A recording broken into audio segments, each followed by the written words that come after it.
There are very few battles, very, very few battles, which are quite such illustrations of the differing properties of leadership as the Battle of the Barents Sea, which is also a battle which is often overshadowed and forgotten by the battle because of the Battle of North Cape. After all, one involves a German battleship getting sunk by a British battleship and cruisers in a fury and hailstorm of fire. The other involves two German heavy cruisers and a coterie of lovely little destroyers getting driven off by three British destroyers, doing the best impression possible of absolute maniacs. Yeah. One has the fire, the fury, and the sinking. The other one has the convoy still gets through. Now, the thing is, the leadership at all levels does exhibit good and bad on both sides, okay? The decision we're going to be talking a lot about today, and probably is going to come a lot, is some of the decisions made about the rules of engagement and criteria for the engagement of the German heavy units, especially their heavy cruisers and their capital ships. And the fact is, those are actually both good leadership instructions and bad leadership instructions. And this is one of the interesting things that can come up. They're good in that they're clearly defined leadership principles. They're bad because they're impossible to achieve. They clearly define what you are supposed to do. They're bad because you can't achieve them and operate like that and achieve the mission goals which leadership is requiring you to do. And that's really the crux of the matter of what we're going to be getting to this year. This year is going to be about the year of leadership. This year is about looking into naval leadership and looking into strategic leadership around navies and learning lessons from it. And that's important, because there are a lot of lessons to learn. But one of the things that I'm going to try and get into is that good leadership and bad leadership can look very similar. It can look very, very similar. The reality is, though, it often involves that everyone at all the different levels is working together. I'm recording. I should take this off you, shouldn't I? I should. Sorry. Mild interruption for a poodle with a newborn. Very happy newborn. Okay. Right. I'm going to have to take this off you. Okay. I'm going to have to take it off you, aren't I? You're too keen to show everyone your newborn. Yes. Someone recently decided to join the server because of literally the poodle, and he saw the comment, so yes. New toy. It's going to space with the other toys. But with that being said, let's get into the quick intro of what the Battle of the Barents Sea is. What it is about. It's a convoy battle. It's an Arctic convoy battle. It takes place in December 1942, the 31st of December 1942. And it's quite literally, as I've described, a scenario where you have the Germans trying to reuse a scenario which the Italians have been doing, which is, you attack from one side with one group to try and draw off the escort, and then you attack from the other side where the escort's drawn off. And one of the interesting things is their approach to this is always, oh, the British won't understand our perfect plan. You go, well, the Italians have been trying to do that to the British and have done it partially successfully in the Mediterranean over the last, by this point, 2.5 years. They have been causing issues and causing problems. Do you really think that the Royal Navy hasn't yet worked out that that's a problem? And also, there's the fact that the Italians have only managed it partially because they keep finding that the British rules of engagement basically are, you protect the convoy. Getting the convoy through matters far more than killing the enemy. The convoy has to get through. There are other units which will come and kill the enemy.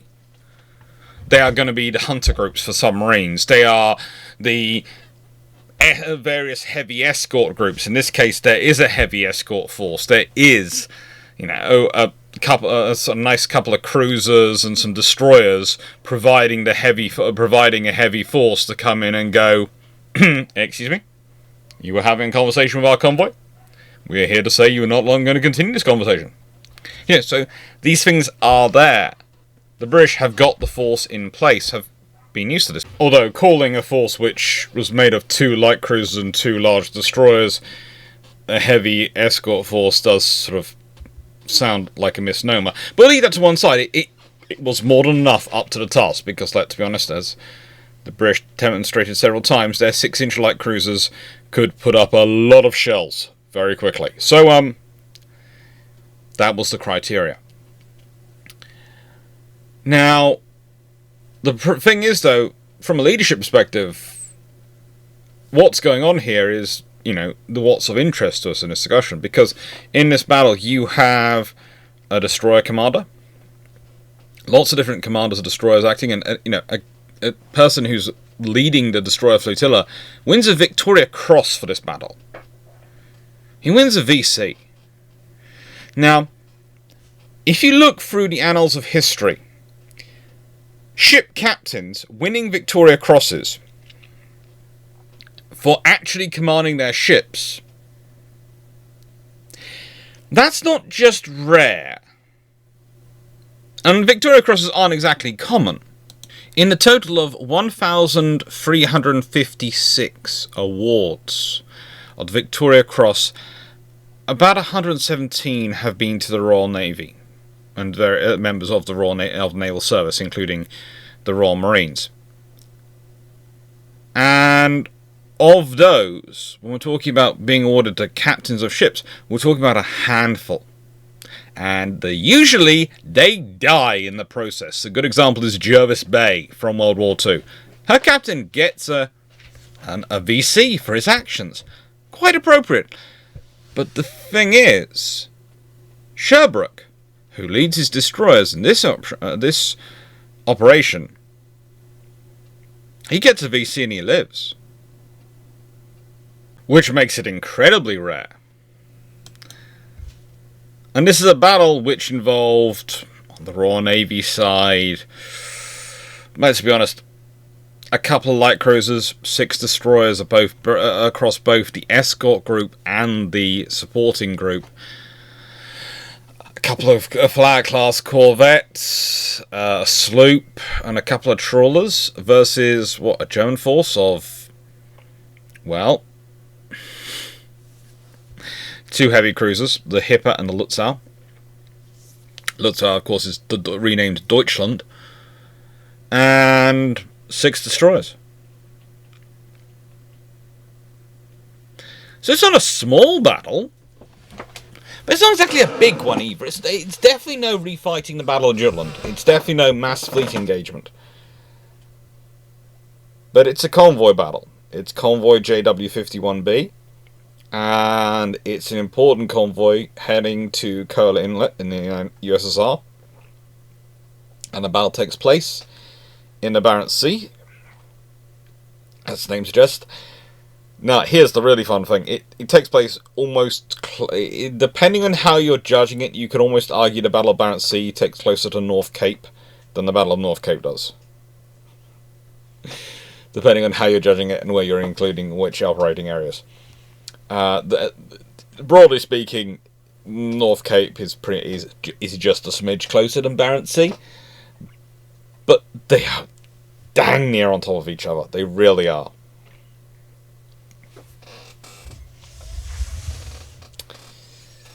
So, with that being said, let's start considering the leadership at the tactical level. Who are we talking about? Well, we're talking about people like Captain Zersi, Rudolf Strange, Lutzow, who I can find no photo of.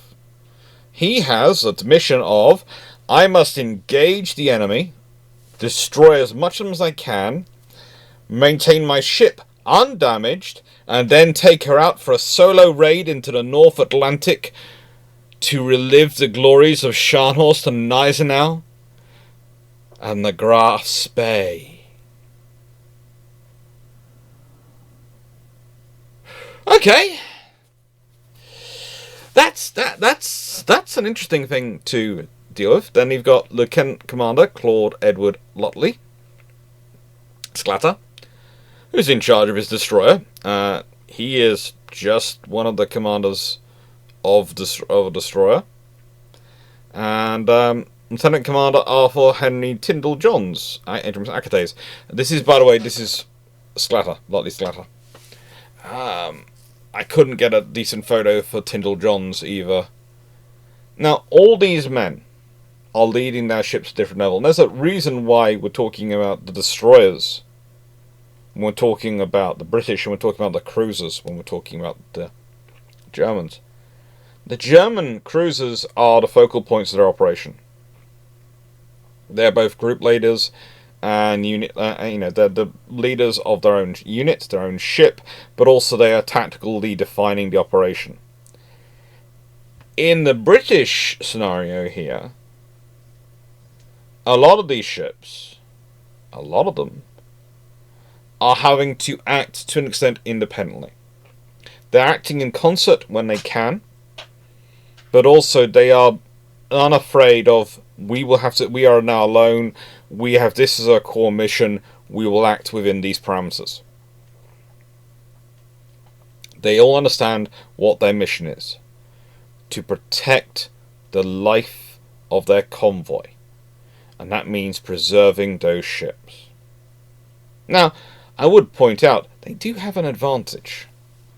It's the 31st of December, 1942. Now, on the 31st of December, it's slightly lighter than the 21st of December, which is normally the winter solstice, normally the darkest day of the year in the Arctic zone. But let's be honest, it's not exactly going to be light at all. In fact, it's the exact reverse of the land of the midnight sun, which I experienced myself when I was up at Narvik in June 2024. That was lovely. It was brilliant for a functioning insomniac. It was, there's sunlight. I can go get B-roll in the middle of the night and no one's going to worry about it. But the fact is,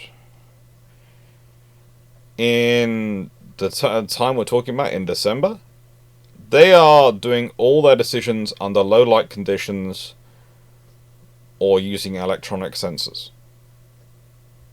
That is what they are operating under. They do not have daylight. Not in the way that we normally experience it in the rest of the world. We are talking about a very, very low level of light. A very low level of light, if any. But it's not just going to be this level we're dealing with. It's also going to be leadership at the operation level. Specifically giving examples of Captain Robert St. Vincent Sherbrooke, Victoria Cross winner.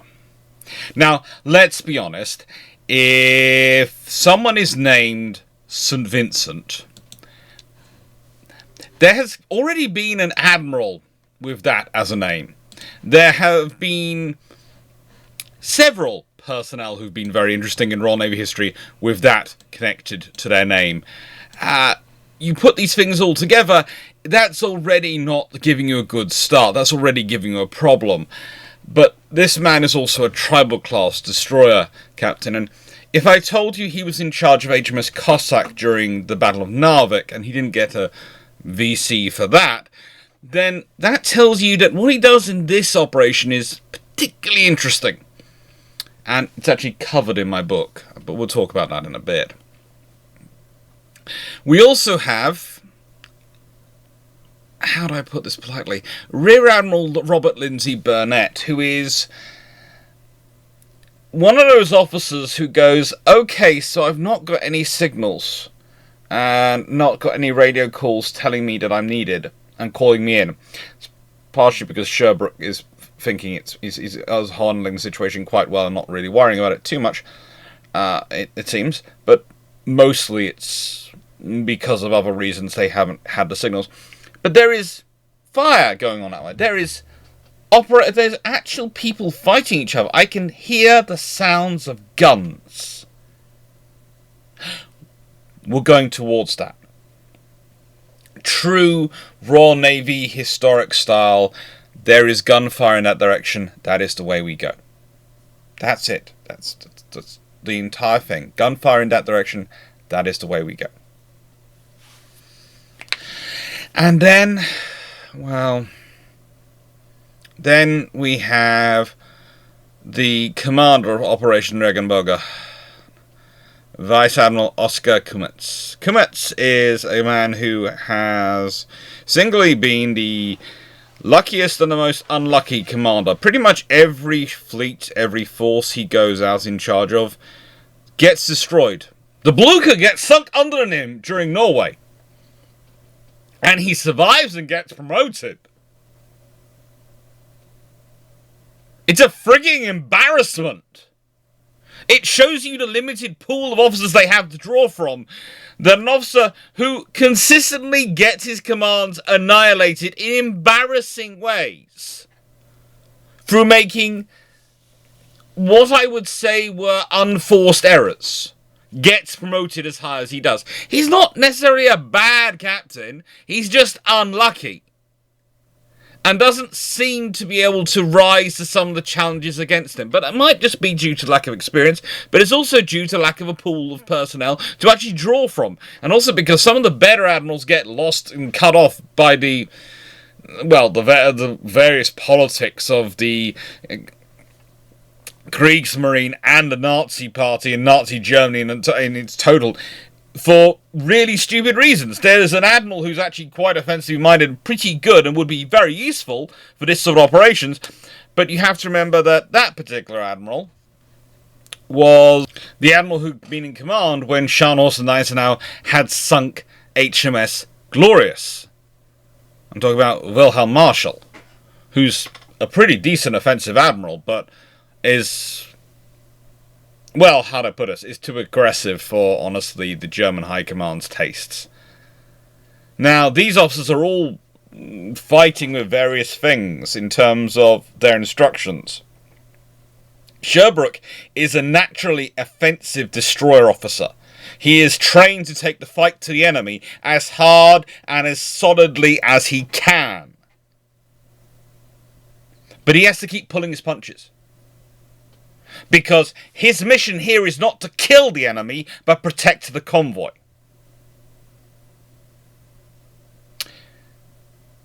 But importantly, and you might think, well, why is he not sending out radio messages? Why is he not broadcasting his message? He is, but there seems to be some interference going on to an extent.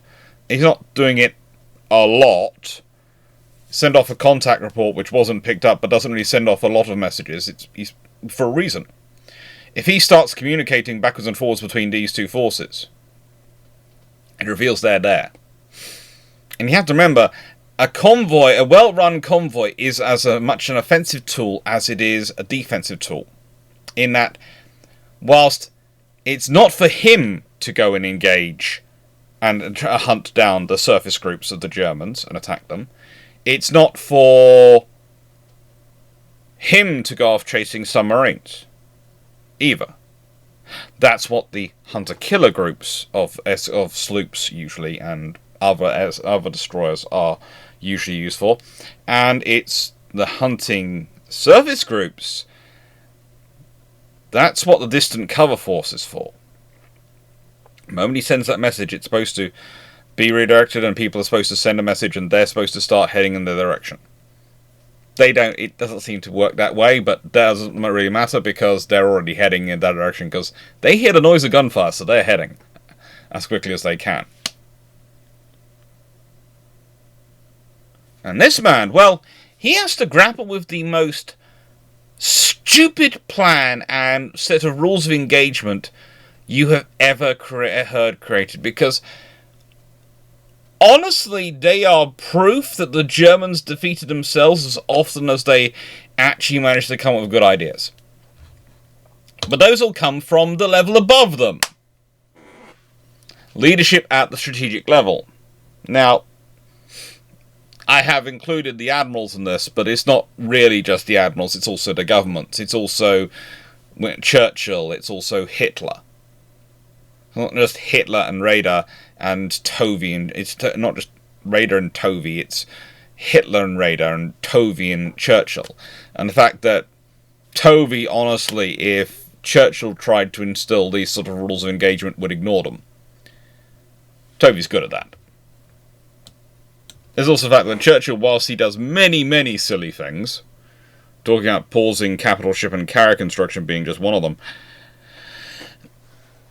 And there are other videos where I've gone into details of why that was silly, because it is a knee-jerk reaction based on World War One experience, not based on what was actually needed at that point in World War Two, and would have had serious consequences for later on in the war. There is a very real scenario that Churchill really wouldn't get involved in those things. He was very much an ideas of, I want to do this, I want to do that, and then he expected other people to go and work out how to do it. Which was what allowed a lot of senior officers to influence what Churchill came in. And which is one of the reasons also why I find it annoying when some people have basically used their memoirs to try and say, oh, the good stuff was my idea and the bad stuff was his idea. Not really how it works. And if there is a bad execution involved with Churchill, it's usually because of others executing it. Because Churchill really isn't the micromanaging type of personality. However, for our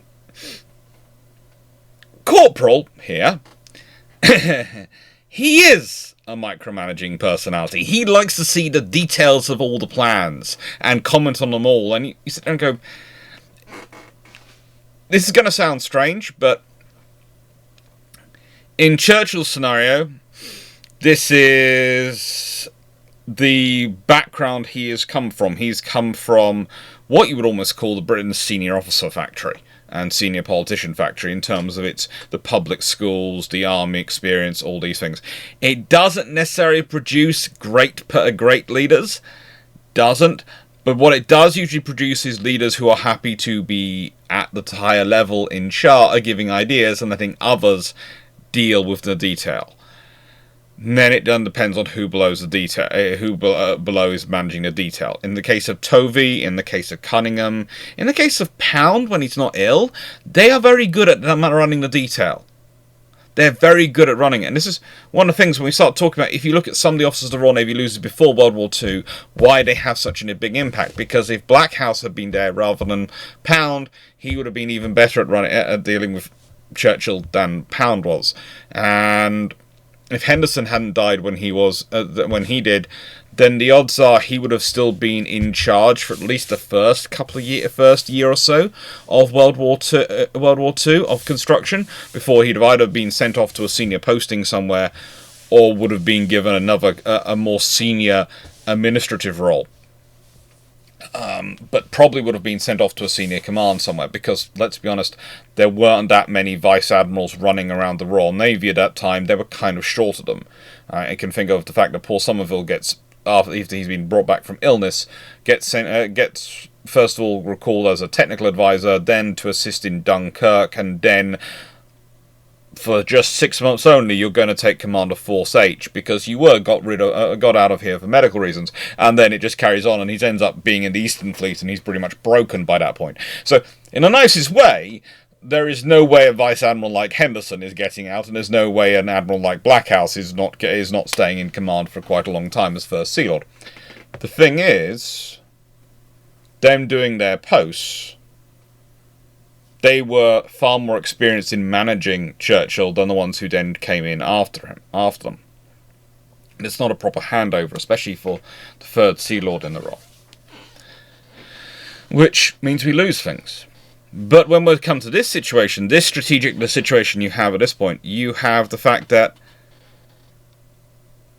for Hitler's mindset, his strategic command, his experience of command and leadership, comes from political battles. It comes from the tactics of persuading people with voice. It comes from being a land war, being a corporal, dealing with the minutiae of battle.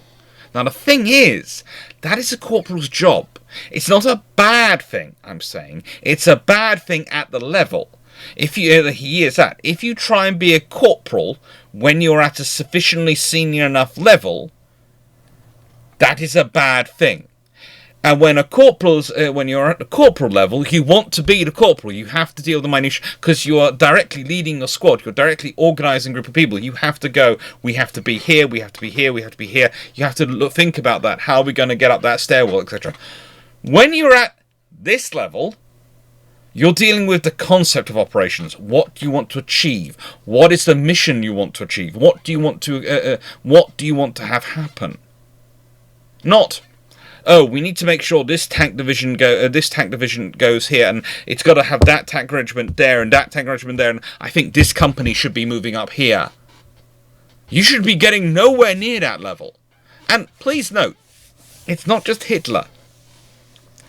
The United States tried it in Vietnam with what they called Squad Leader in the Sky, when you had colonels and generals in helicopters going around over their heads, trying to tell everyone and micromanage people what to do, reading maps or looking down from a helicopter going, yeah, go there, do this. It's not good. It's really not good. Because the reason you have the stratified levels in a command structure is because it allows someone to focus on on the problems that need to be focused on at that level. And there will be problems at each level. The problems faced by, in this battle, a leading seaman or a leading gunner, chief petty officer on a destroyer's guns, to motivate their gun crew to be able to direct the fire, to be able to keep up with rate of fire, and all those things. They are very different than the struggles which are going to end, the problems which are going to be dealt with by the captain. And as far as the captain's concerned, he's telling his gun crews to shoot, and they deal with their problems. The moment their problems rise to the problem they're having to deal with the captain, things have gone wrong. And it's the same with Sherbrooke in the command of his free destroyers, when he's got free destroyers actually engaging the enemy. His job is to coordinate those free destroyers. He has to also look after his own ship to an extent at the same time, but his principal job is making sure those free destroyers are being positioned in such a way that they bring the maximum psychological force to bear, because he's using psychology as much as actual force to keep the German ships away from that convoy. And he doesn't lose a single merchant ship. And then you've got the challenges faced by Tovey, by, Raider.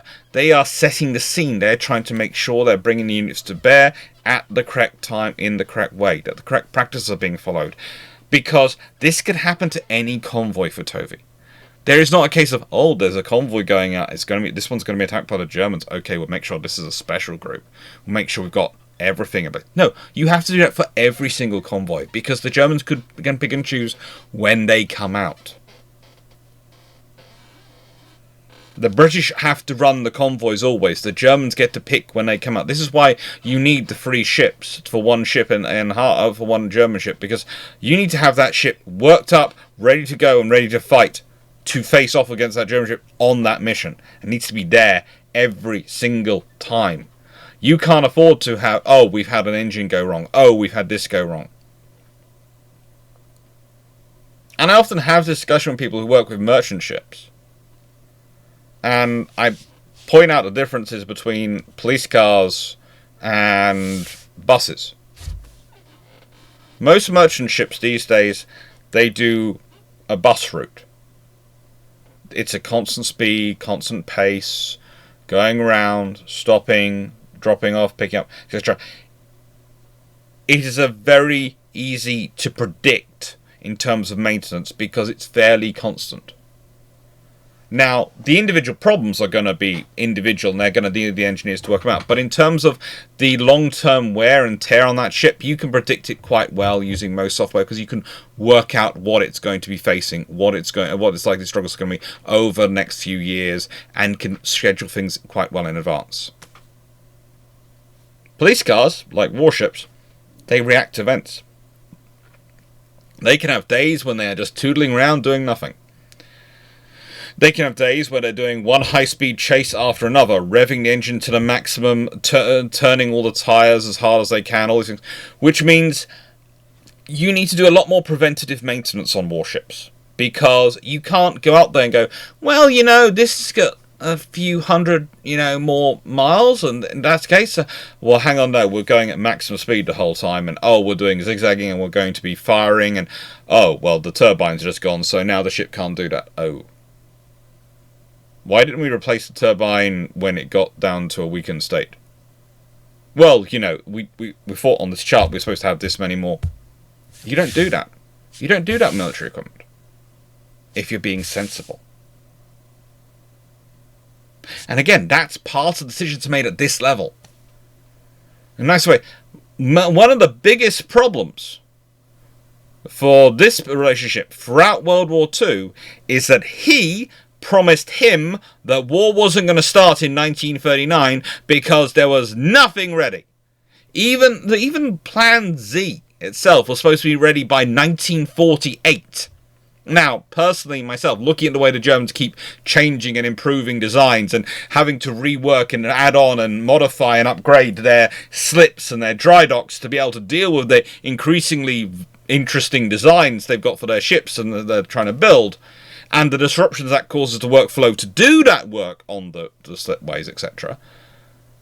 Yeah, I don't think it's getting done by 1948. Do not think it is. And the trouble is Plan Z is only the starting point, because there is at the moment you start building and actually getting builders that are, Britain's going to react, France is going to react, Italy's going to react, America's going to react, everyone's going to start reacting, and that means the whole scenario of the naval race prior to World War I turns up again. And again, I will point out, the thing, calling that an Anglo-German naval race is very, very limiting. It was an Anglo-German were the quantitative race. There was a qualitative race going on between Britain, Italy, America, Japan, occasionally the Austro-Hungarians. Very rarely the Germans really didn't push the engineering envelope on their ships at all, because they were trying to get them in as cheap as they could, so they didn't get in a political fight between the Abwehr and the Heer and the Kaiserlich Marine. They just didn't want to have the fight with the army, because they knew politically they'd lose the fight. They knew they couldn't get in a fight with the army because they'd lose it. But yeah, so you have that. The scenario you would have ended up with Plan Z, if they'd gone on any longer, that's what would have happened. It would have fallen into that sort of pre-World War I pattern with construction.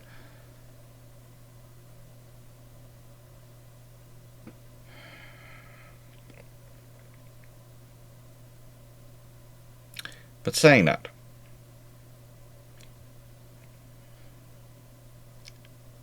Hitler also then adds in rules of engagement which are going to cause constant trouble, and radar has to try and live up to them. The idea of not losing capital ships and cruisers. Okay, if you go, well, you don't want us to lose any capital ships. Okay, that's fine. So can I risk the cruisers? No. You've got to go and do these offensive operations. You've got to achieve things with these surface ships. And I want you to destroy convoys. I want you to disrupt North Atlantic trade. But I want you to do it in such a way that you don't lose a single ship. You don't even get ships damaged. Think about that. As a realistic proposition, the point of having warships is that sometimes you need to risk them. And if you're not prepared to risk them, you shouldn't have them. Because they're just inviting trouble you're not prepared for. You have to be able to be prepared to risk the warships, risk the crews. Because the whole thing of war is risk. It really is. That's the one thing that game gets truly right, calling itself Risk. The whole thing of war is it is risk. There is always a chance things are going to go wrong. There's always a chance of an unintended, unforeseen consequence. There is always a chance of that golden BB. And you can't both cry out with joy when it happens and then be absolutely ashamed when it happens in your favour, and then absolutely ashamed when it happens against you, because that is the fickle fate of war.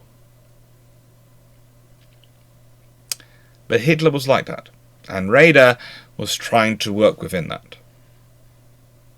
And he was trying to find senior officers who would work within that, which is one of the reasons why we end up with Oskar Kumetz being in charge. Finding officers who are prepared to work within that framework.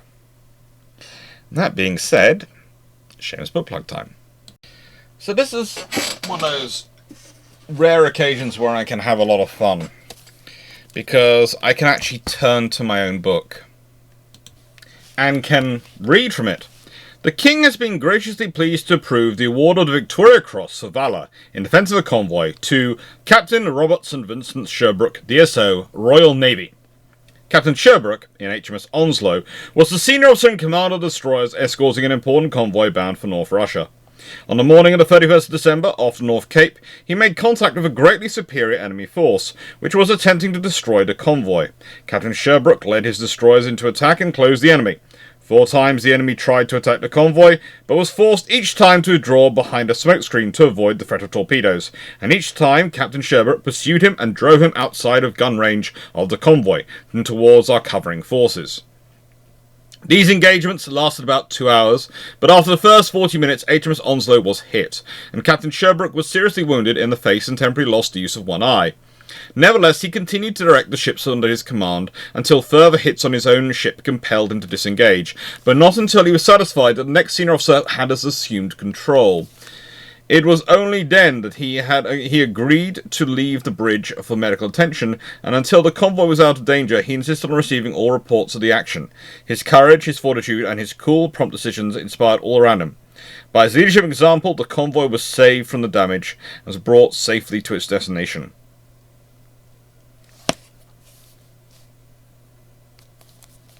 Now, I shamelessly plug my book every single video I can because I'm an academic and a naval historian and I'm completely funded by you. So therefore it's money that comes from the book, money that comes in to support the channel that allows me to fund the research which is ongoing, which is published in the channel. So all that stuff is down to your support and your kindness. So, yeah. It's you who keep this channel going, it's you who keeps the books coming, and I usually use this as a section to say thank you. Now, I have to say the next section, which is going to come, is going to be about roughly 3 minutes of me doing a bit of a fluffy research assistant announcement. It did need to be done because there have been questions recently about why I don't tend to have him play. He doesn't tend to be playing with toys, especially the big Fluff, the Raleigh, the poodle, when I'm live. I'm hoping the next 3 minutes will explain this reasoning of why, when I'm live, whilst the toys are still there, they're all in the box with the drawers closed, rather than normally as when I'm researching and just writing and not recording, when the drawer is open. Just 3 minutes of fluffy time. So recently it was asked why Raleigh doesn't usually have toys out when I'm live or when I'm recording. And well,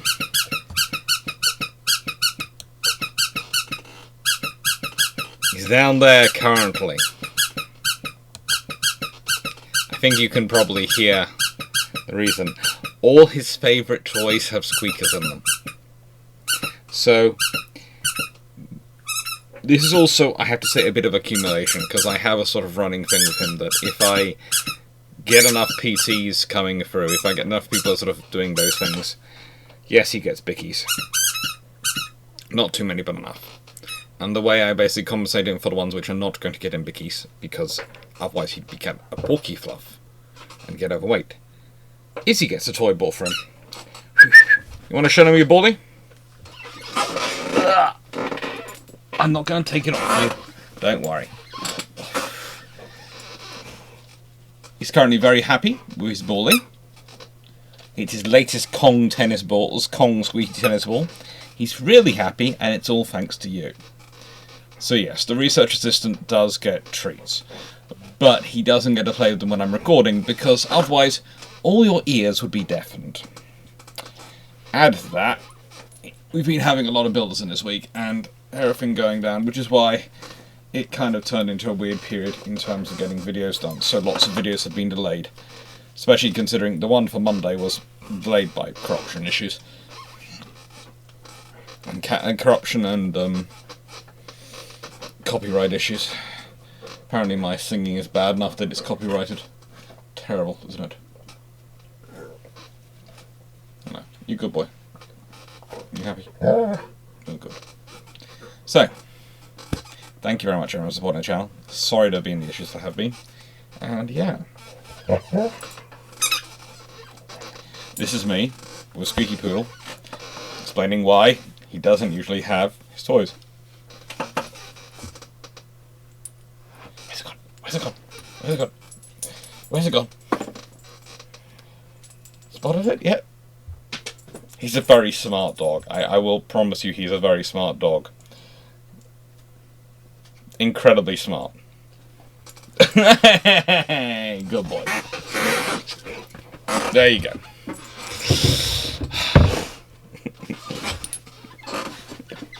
Yeah, I know.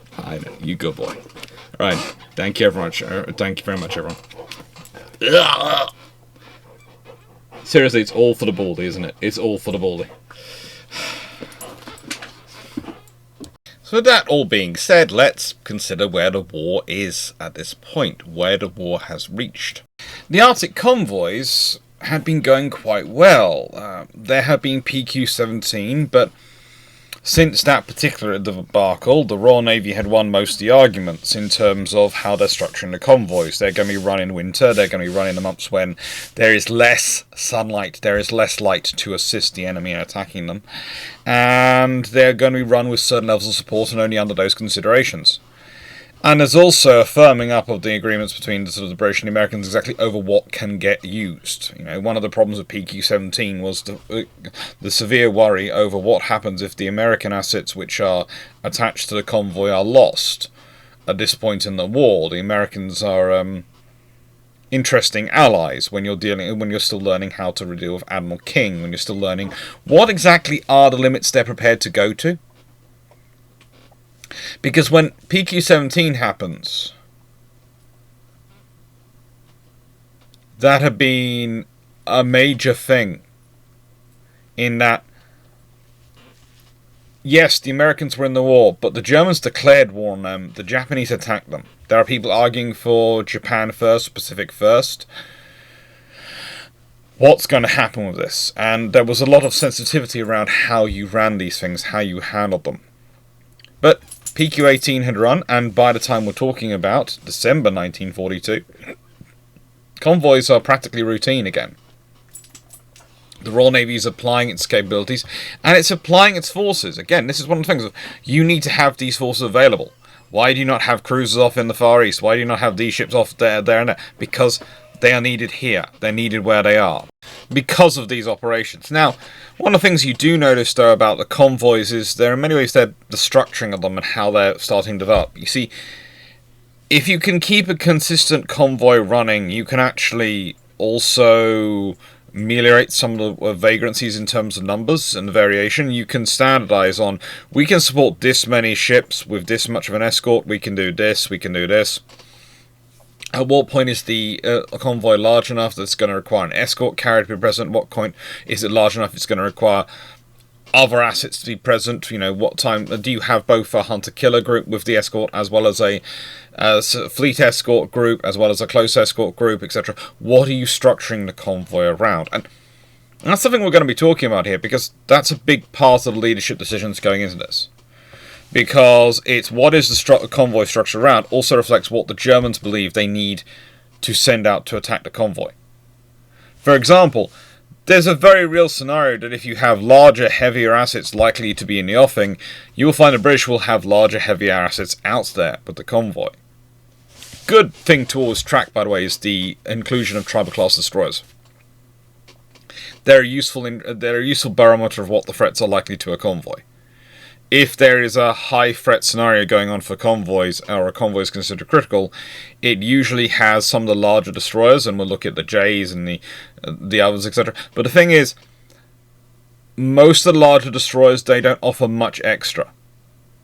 A tribal does offer something extra, because a tribal is used by the Royal Navy to fix a target by fire.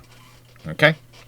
So if you want to aim your torpedoes at a target in the night, one of the things you want to do is you want to try and make it as visible as possible, and the best way to do that is to start a fire on it. And that's one of the things the tribals for class were oriented around. Their 4.7-inch guns, their two twin mounts forward, etc., were designed to do, were to fire a lot of high explosive shells that would hopefully start a fire, something which would illuminate as well as providing a sort of illustration of the... what is illustrationing? Is that the correct phrase? It's not just illuminating, it's also... highlighting. We'll go with highlighting, but there is another ill word which I should be using at this point, which would make it very visible and easy to line up on as a target with torpedoes. Because hitting a ship with one torpedo, that's great. That possibly does some damage. Hitting it with a full spread of torpedoes, that's a guaranteed sinking. The Royal Navy's policy on torpedoes at night is rather like their whole fighting style at night. Get close, wait until the enemy's starting to twitch their guns, then open fire. It's brutal, but it is effective. And this leads us to convoy JW51B, which is the convoy we're talking about in this occasion. Now, the ships were a mixture of Panama Registry vessels, US vessels, and UK vessels. And it's interesting when you start looking through and realizing the size of the vessels, and the fact that it's pretty even. The vast majority are in the 6,000 ton range. In terms of gross registered tons, there's a couple which are larger, over 8,000 tons, and a few more which are in a sort of the 7,000 ton registry. But they're roughly all 6,000 tons, and there are 15 ships. And I do realise some of you prefer it when I get more precise, so I'm saying roughly 6,000 tons. But if we look at the actual, it's 6,476 tons is the average. The cumulative gross registered tons in terms of convoy of 97,153 tons. So, yeah. I feel comfortable saying roughly 6,000 tons per ship. Some are slightly less, some are slightly more.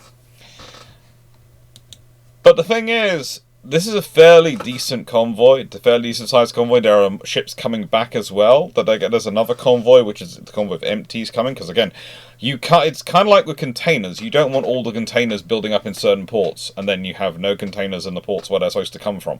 You have to keep the containers going back, even if they're empty. It's a really funny thing to see when you see a full container ship, and it's riding high in the water, and you realise, oh, it's carrying most of the empties. All those are empty containers. It is basically moving air from one spot to another. But it needs to be done, because the containers need to flow. Because you can't have containerized goods flowing without the containers. And you cannot have ships moving the goods if the ships aren't where the goods need to come from. So yeah, in this case, the ships are traveling back empty. But these ones are the full ones going out. So this is the prime target. Honestly, either convoy should be considered a viable target for the Germans, because whilst taking out the merchant ships which are empty is possibly, due to the rate of production, something which is easier for the Allies to deal with, of Liberty ships, due to that rate of production going on. It's easier for them to deal with it than for them to deal with the loss of goods from the full convoy and ships. Either way, it's going to have a massive impact on the operations. Either way, it's going to cause complications. Either way, it's going to be a lot of headlines. Either way, it's going to be a convoy destroyed. The whole thing which they've been hoping to avoid when they did the decisions they made with PQ-17. So JW51B, fairly decent sized convoy. And Operation Regenbogen, well, Operation Regenbogen is what is set up to try and intercept this fairly regular convoy, or rather any convoy. The whole point about Regenbogen is it's planned sitting there waiting to be sprung for a while. And the idea goes like this. One cruiser with escorting destroyers attacks convoy, draws off escort.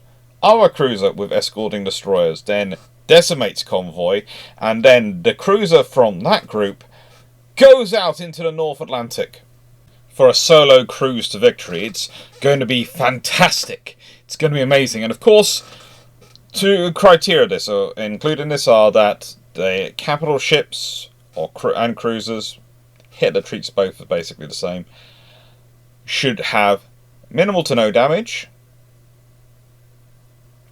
and honestly, he also preferred there not to be any loss to the destroyers. So they've got to pull off this operation in the face of the Royal Navy and all the forces that he would be deploying without taking any losses. They've got to run a perfect operation.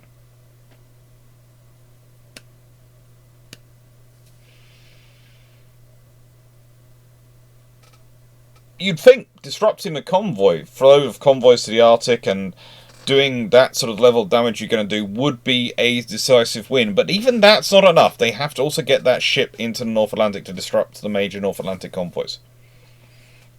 And oh, by the way, that ship then has to get back in one piece as well. I mean, sometimes you read an operational plan and you think, well, the person who planned this really had no concept of what reality was, did they? And sometimes you read them and think,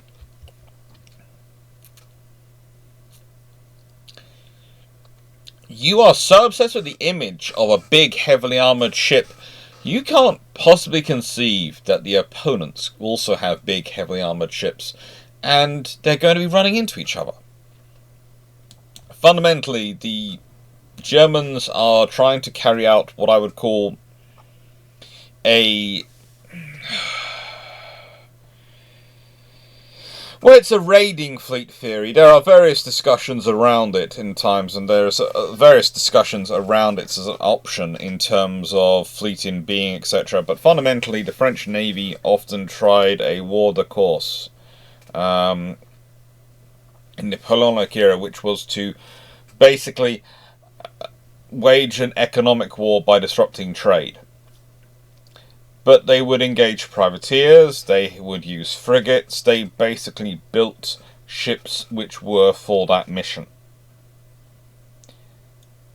The Germans are trying to do that with a fleet which was, in Deutschland-class case, built for the Baltic. Whilst they have the capability to go elsewhere in the world and do fun things with their long range, they're really mostly Baltic ships. That is, they are ships built to dominate the Baltic. Shameless and Nice are probably the closest they have to ships which are actually designed around that role. And they are fast battleships. They are not battle cruisers. They are fast battleships. People often go, well, they have 11-inch guns. That's because that's the largest gun the Germans could build at the time. Not because they wanted them to have 11-inch guns. Not because they're specifying it. It's because the largest gun they have available at the time is an 11-inch gun because of the Treaty of Versailles. Bismarck Tirpitz, they are really not. They are built around, honestly, the idea of the fleet which goes into Force Z is almost refighting the Battle of Jutland. We'll leave that to one side. Or Plan Z as it was. The Hippers, again, you could argue they have some capabilities in that direction. But again, the design by committee methodology that takes over the Kriegsmarine in the mid to late 1930s has basically watered that down to the point at which it's not there. They have problems. They are trying to fight a war which they have not been built for. Because they are being built for another war, they haven't been allowed to complete their construction for because war has begun. They are fighting the war with what they have, not what they'd like to have. And usually at this point someone goes, well, they could have built more submarines. And you go, well, yes, they could. And that sounds lovely on paper until you start to realise that if the Germans build more submarines instead of Bismarck and Tirpitz, then all you do is probably get the Flower class, instead of being designed in 1938 and ordered in 1939 before the war begins, ordered in 1938. That's it. All that happens is the Royal Navy orders the Flower class earlier. Because the submarines, they're powerful. Yes. But it's far easier to replace a Flower class than it is a U-boat. It is far easier to crew a Flower class than is a U-boat. You're far more likely to get a Flower class crew back if they live through losing their ship than you are to get a U-boat's crew back. So in terms of force generation, it's far easier to go with the Flower class. Because you build those extra U-boats, you've still got to train up their crews and get them ready, and that's a lot more difficult than it is for a battleship. It is. Because you think about it, for a battleship, that's one commanding officer. For, let's say, you can build, we could build 30 U-boats for the difficulty and complexity of building one battleship. Okay, that's 30 CEOs you've got to find. And yes, they're a junior rank to the captain of the battleship, but they need to be pretty darn good at their job, and there's 30 XOs, and there's all the chiefs of the boats, and you've got to make sure all those people are going to be submarine trained, and it's interesting.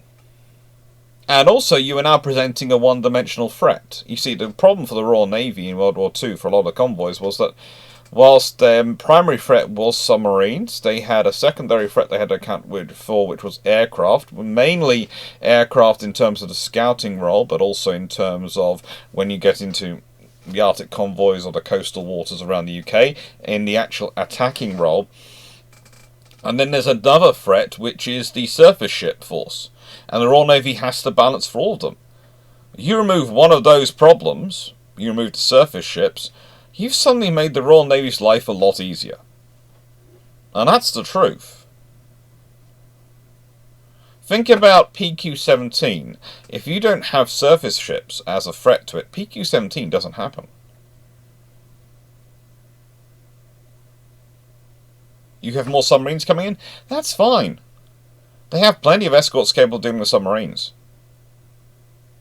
At that point.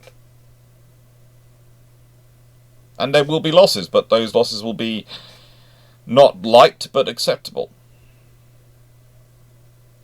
Operation Regenbogen is about continuing on with that threat, and it's about continuing to present that threat, that, the surface force, so you have to secure things. If we go back to the British structure, there's a whole covering force out there. Why do the British have a pair of light cruisers and a pair of destroyers sitting in a covering force under a rear admiral? It's not because they like to. It's because they have to put that force there for dealing with the surface threat.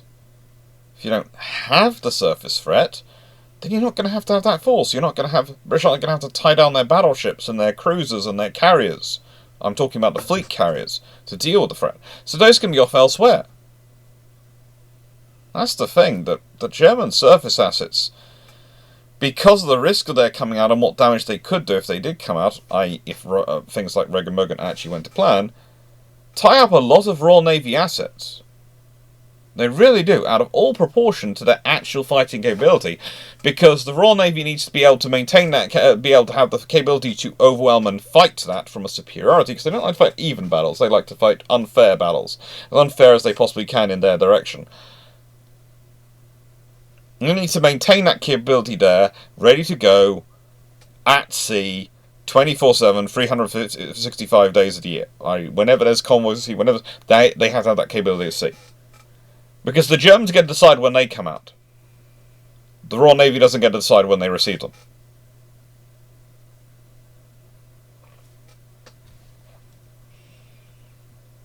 So, let's look at the heavy German units. We have the Hipper and the Lutzow. Lutzow had formerly been the Deutschland. And trust me, if it had got sunk in this operation, the Royal Navy would not be shouting about how they sunk the Lutzow. They'd have been saying they sunk Germany. By the way, Germany, or Deutschland, as she was known at the time, had actually been out at the beginning of the war, and came very close to getting caught in the North Atlantic. But she scarpered home, which allowed everyone to focus in on the Grass Bay. But, yeah, there's a close run thing. There's a very close run thing. And that would change some of the history of World War II. Repulse, HMS Repulse, we're talking about the sister of HMS Renown, the battle cruiser, comes not that far away from the Deutschland, realistically. It's perfectly plausible if storms and weather had rolled in a different direction, they could have ended up meeting each other. And that would have been a very interesting opening to World War II. Repulse sinks Germany. Again, she was called Deutschland at that point. They rename her when she gets back from that cruise. And the Hipper. The Hipper is, of course, the classic German 8-inch cruiser. It's got so much potential. So much potential. But realistically has been, again, over-engineered and spoiled by committee, because instead of someone going, well, what's this cruiser going to do? They've tried to design it for everything with everyone's pet project put in it. Same thing happens to Bismarck and Tirpitz. It's when you've got great ingredients and you've got about 24 cooks all saying we're the head chef. It just doesn't work. No one wants to go to that restaurant. No one wants to eat their food. It will sound amazing on paper, but then you'll look at it and every mouthful will be a mess of flavours. It just won't be nice. They are quintessential heavy units. The Hipper is the flagship for the operation. The Hipper is what commences aboard. The Lutzow is to be the solo raider.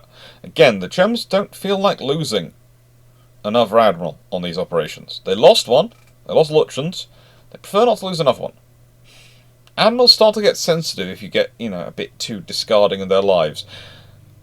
I say that as a British person, for whom, of course, discarding admirals has become a national pastime at various points in our history. So there are navies which somehow get away with it, but again, they are few and far between and rather weird. The US Navy also has a similar affinity for chucking away admirals, like they can spend them as like dollars. It just happens, okay? But the Germans were being cautious at this point. Now the trouble is getting these vessels to operate together, because they really have very different operating characteristics. Whilst the Hipper has a top speed of 32 knots, the top speed of the Lutzow is 28 knots. The cruising speed for both is roughly in the 20 knot range, but the Lutzow can do 10,000 nautical miles at 20 knots.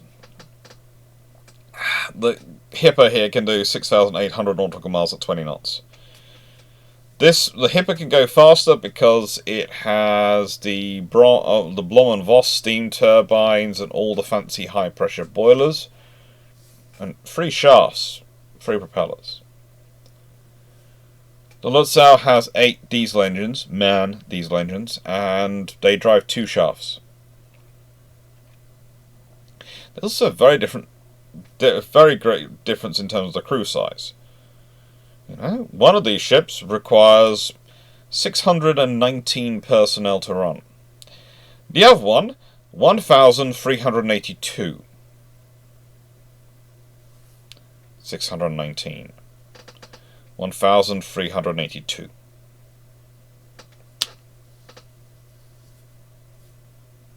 Now, I would say the reality of that is,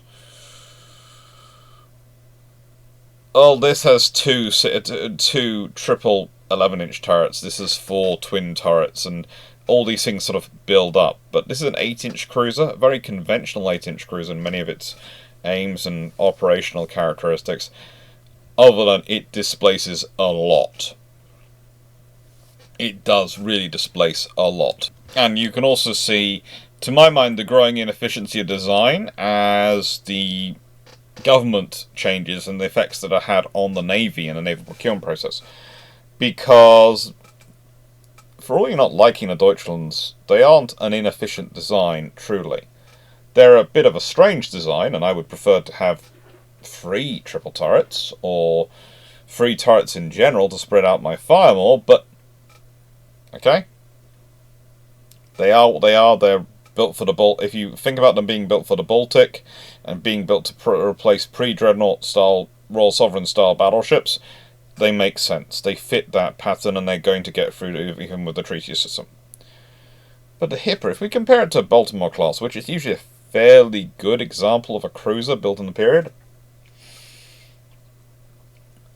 the design weight for the Hipper was supposed to be maximum 16,000 tons.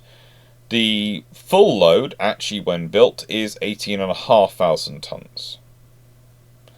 That's 1,200 tons more than a Baltimore class.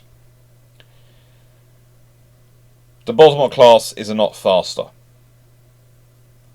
with 12,000 less shaft horsepower. The Baltimore class is about the same length. It's about the same beam. Its draft is a little bit more, but not by much. It's got more armor in pretty much every single category. It's got more guns in terms of it's got the 9 8-inch rather than the 8 8-inch.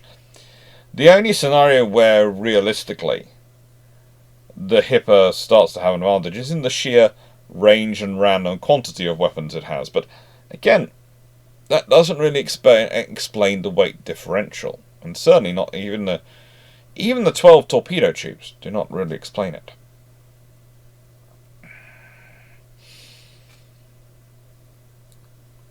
They're capable vessels. But the thing is, when we look at this design, we are seeing the inefficiencies of politicians competing over things, realistically. You see, every single system, every single unit within the German hierarchy of construction has a patron who will be some sort of political appointee very high up the scale. And they're all competing to have their own projects put in and let's fit their own vision. And it just causes something which should be very good to end up being overly complicated and inefficient overall.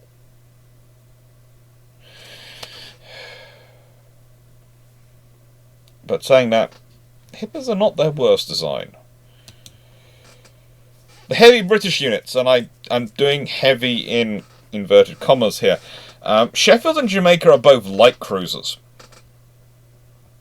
They are a Town class light cruiser and a Crown Colony class light cruiser. They're armed with 6-inch guns. Calling them the heavies is stretching it. But they do fit the British doctrine, which is to saturate the enemy cruisers with 6-inch gunfire to knock out their systems and then drive close to hammer them home with torpedoes. That's what the British have been banking on. The British spent a lot of time in the 1920s and 30s using the sheer size of the Royal Navy to do massive exercises in the Mediterranean and North Atlantic and in the Far East. They did amphibious exercises in the Indian Ocean. They did all sorts of operations around the world to learn from, which is why it's so annoying when the vast majority of their major upsets in World War II are due to them abandoning their own doctrine.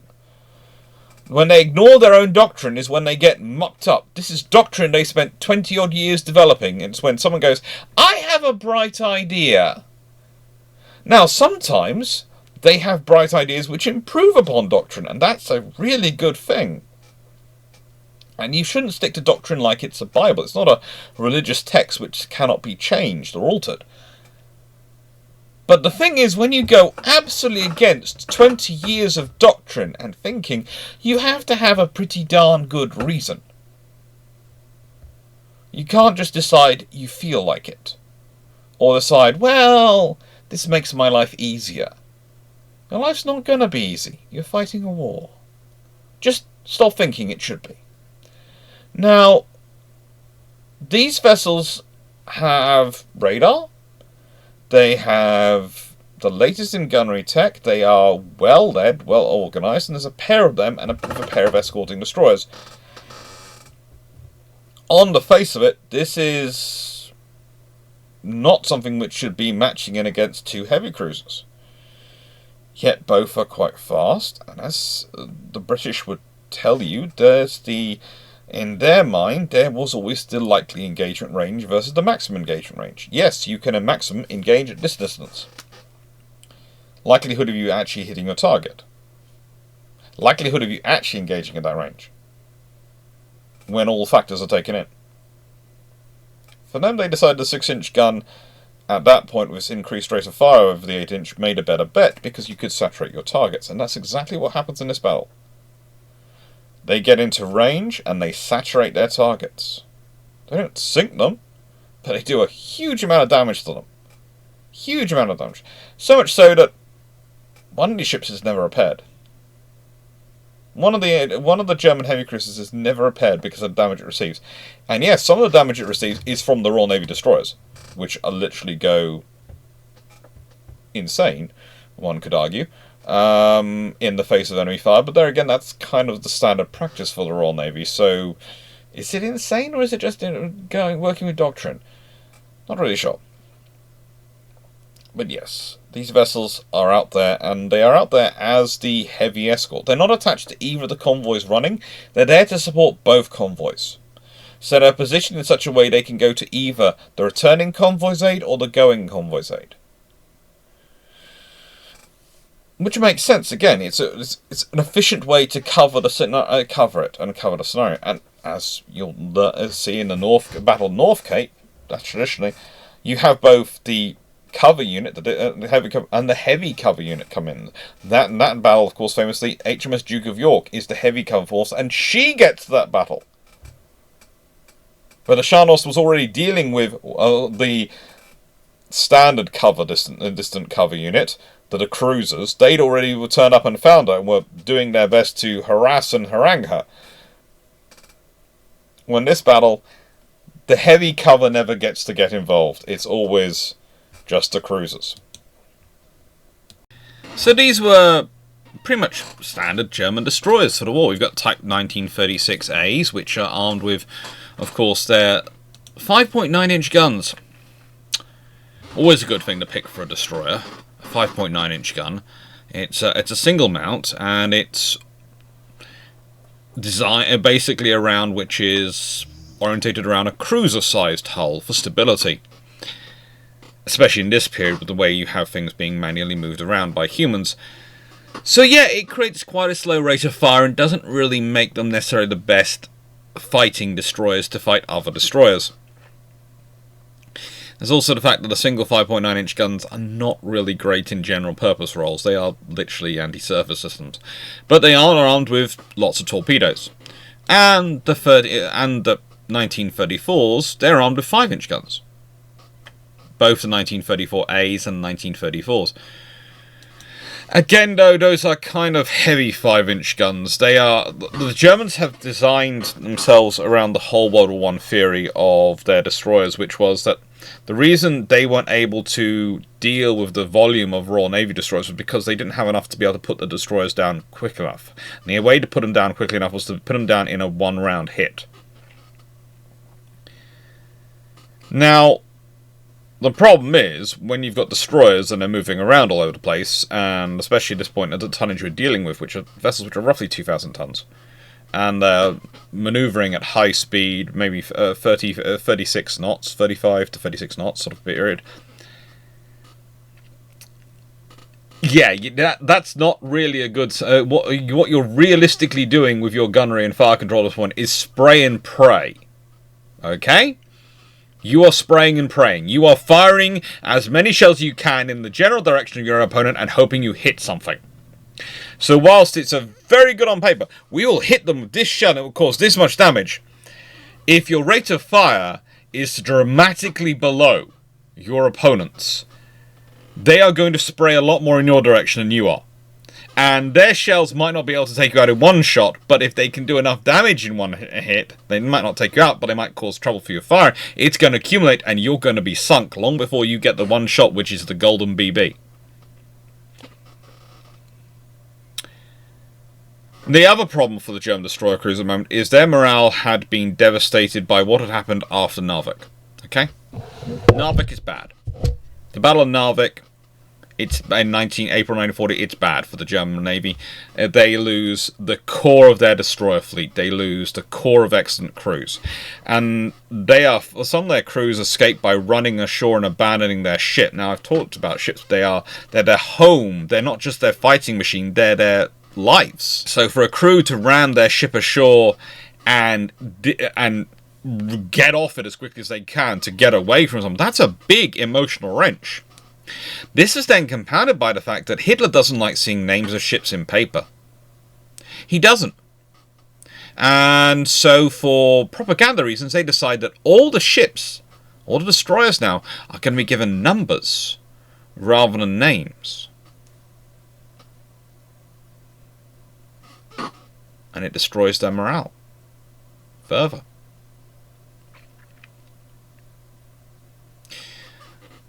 If they had started out without being named in the first place, if they'd never been named, it wouldn't have probably affected things that much. That's the same you have with the U-boats. They're never named, and so they get away with it. But you had given them names. You started the precedents. They had names. You've taken their names away from them. What message does it send to your crews?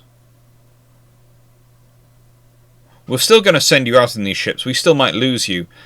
But we don't want people to be upset in the papers, so we've taken away the name of your ship. How much confidence do we have in your survival, in your success? And then there's the whole spirit of the ship thing, because it's far easier, from our perspective, to attach yourself to a name than it is a number.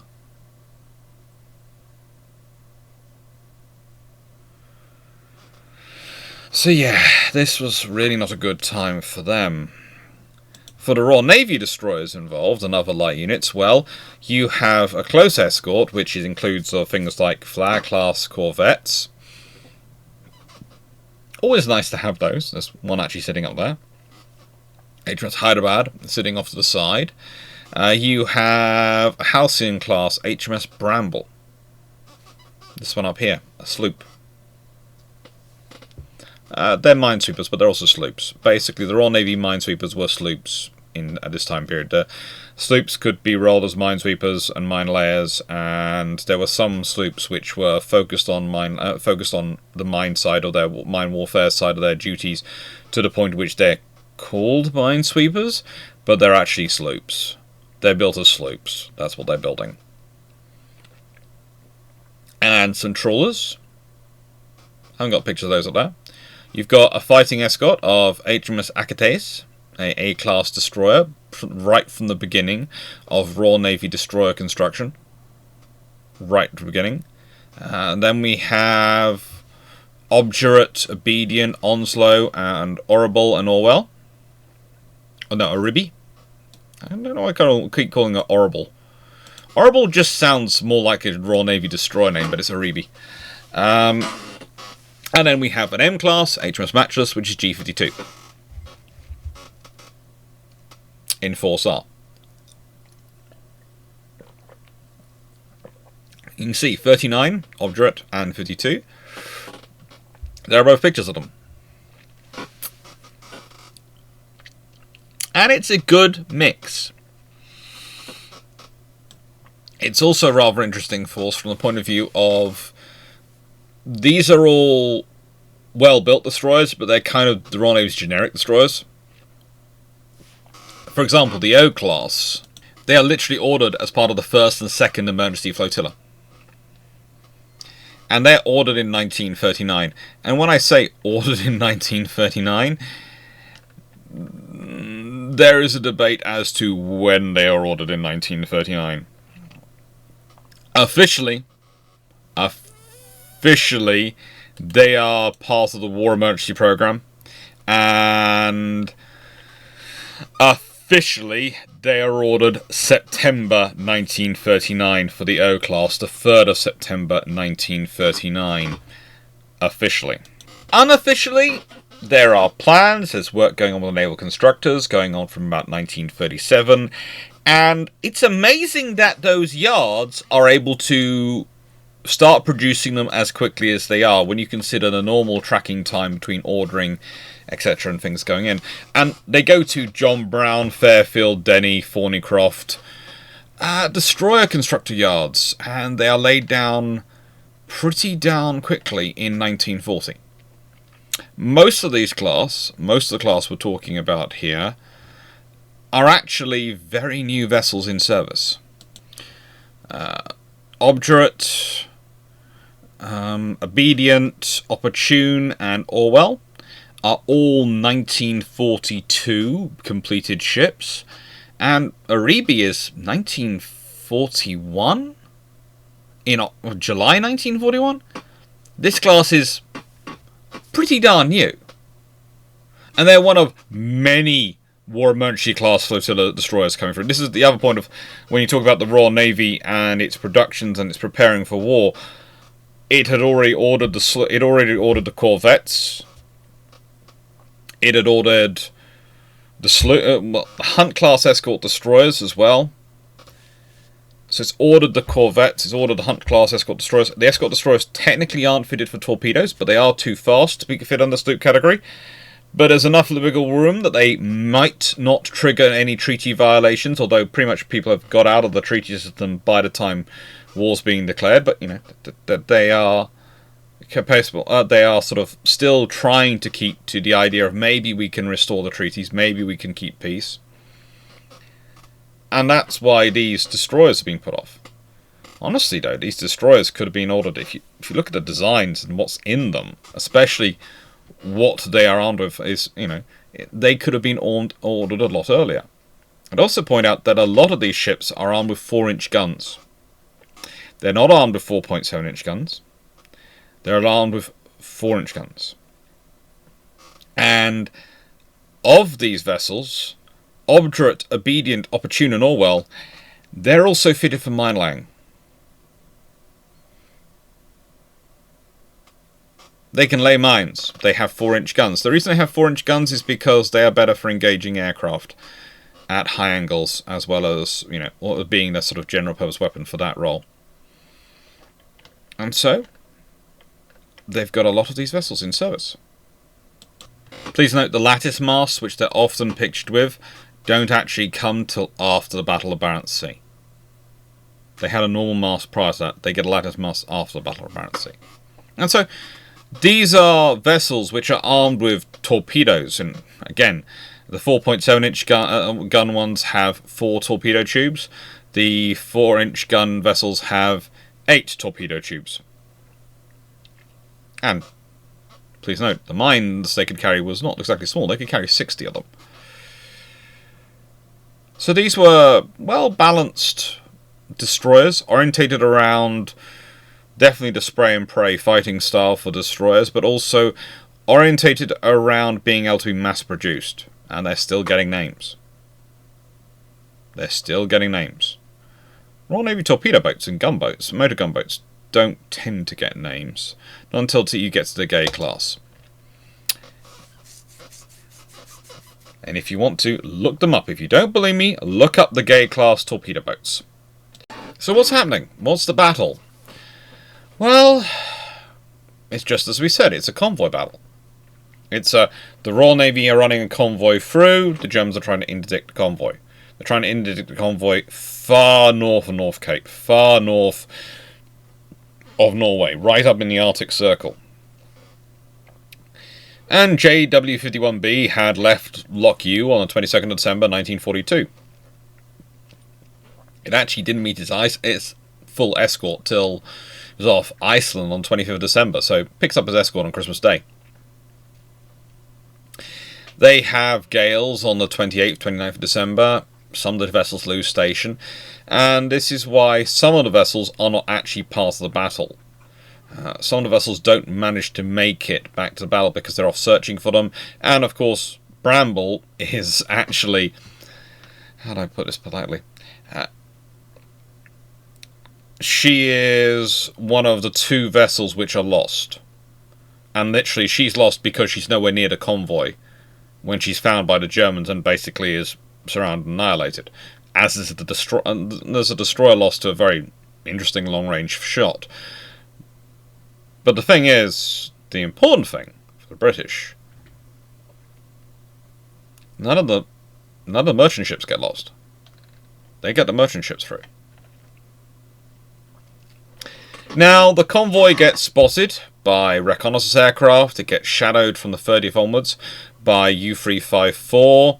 And all this information is being reported back to the German naval staff, to their high command. And Raeder commits the go order.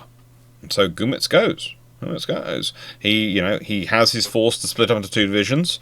3 of those destroyers with each of the heavy cruisers, and the heavy cruisers go out separately so they can do their whole arranged pincer. It's all nicely being put together. It's all coming together. Now, the other ship which was off wandering, other warship which was off wandering, was Uribe, with another of the merchant vessels. So that's all thanks to the storm. 31st of December, 0800 hours. What happens? What's going on? Well, the convoy is sailing along as it's expected to be doing. They're 120 nautical miles north of the coast of Finnmark, heading east. To the north of the convoy was another merchant vessel, and Barents cruisers were roughly 15 nautical miles to the southeast from the convoy. To the east of the convoy, there is RA-51, the convoy going home. That's about 150 nautical miles away. And that has its own escort, remember. It has its own destroyers with it.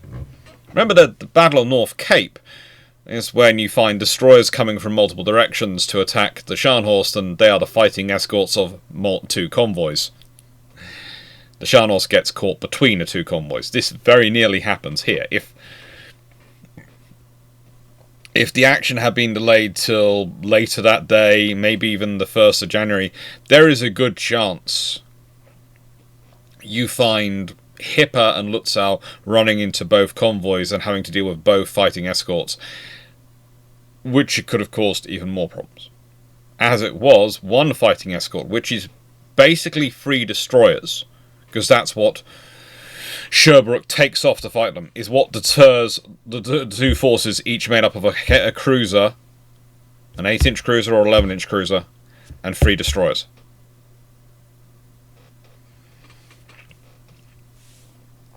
At 0800 hours, the British, as I said, were sailing along, and it's at this point, well, Admiral Hipper and her destroyers were closing from the north, and Lutzow and her 3 destroyers were closing from the south. It's appropriate that Hipper had gone further because she could go faster to get the position. The Frederick Edward, we're going to call them by their names because frankly they deserve it, sighted the convoy and reported to Admiral Hipper at 0800 hours. 20 minutes later, Obdurate spots the 3 German destroyers to the west of the convoy. Now, the thing is, the Hipper and her destroyers were slightly north, slightly west from the convoy. Onslow spots the Hipper almost as soon as the Obdurate spots the 3 German destroyers, and steers to intercept, taking Orwell, Obedient, and Obdurate with her. So you have 4 destroyers hunting along. Achates is tasked with staying with the convoy, making smoke, and protecting the convoy. Now, this is the start of what becomes a game of aggressive bluff. And you can only do this because the Germans are under such strict orders not to risk their ships being damaged. The British have pulled this off against the Italians. They have. But against their capital ships, their battleships. And again, it was a Tribal-class destroyer which did that. They still fired some torpedoes in that operation as well, some real torpedoes. And in this scenario, they also do. One of the things about making dummy runs is that they are going to keep doing feints and sort of maneuver as if they're launching a full spread. And you want to make some splashes to make it look like you're launching a full spread. But also, you might want to actually fire a torpedo from one of the vessels so that they see a track in the water, hopefully.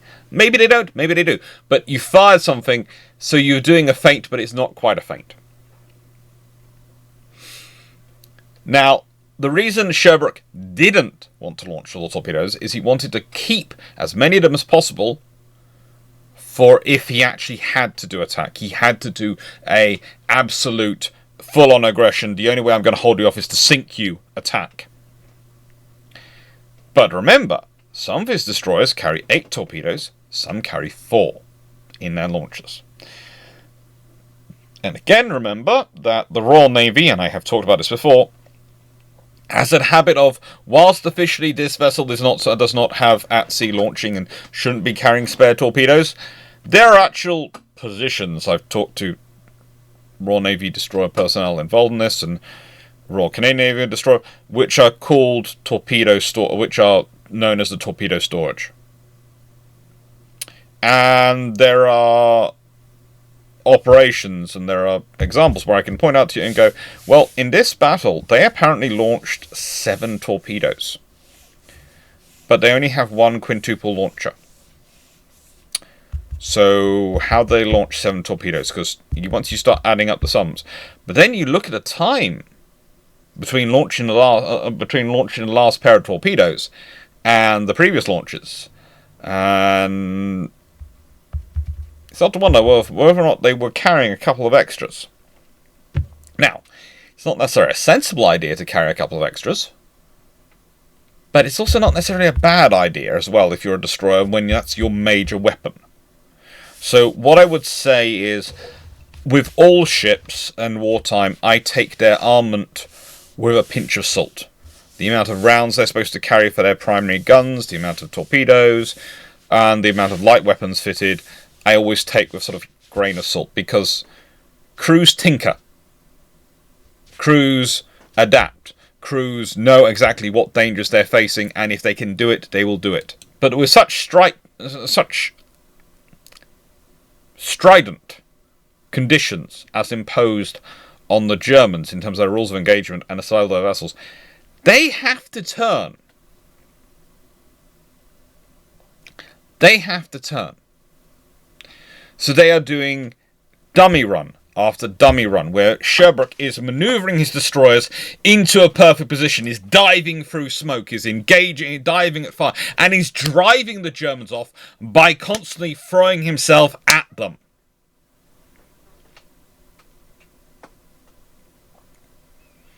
And every time they do this, Kumets tries to bring Hipper back and tries to attack again. During their second attack, they actually hit Onslow and they caused the severe damage then. They caused the casualties. They caused 17 killed. And it's also in this attack that Sherbrooke gets injured. He has a steel splinter that... well, how do I put this politely? The steel splinter goes through other objects and cuts takes out his eye instead of so much blood, and causes them, and he stays in command. Sherbrooke will not leave his position. He's coordinating this. He's organising until A, the attack's been off.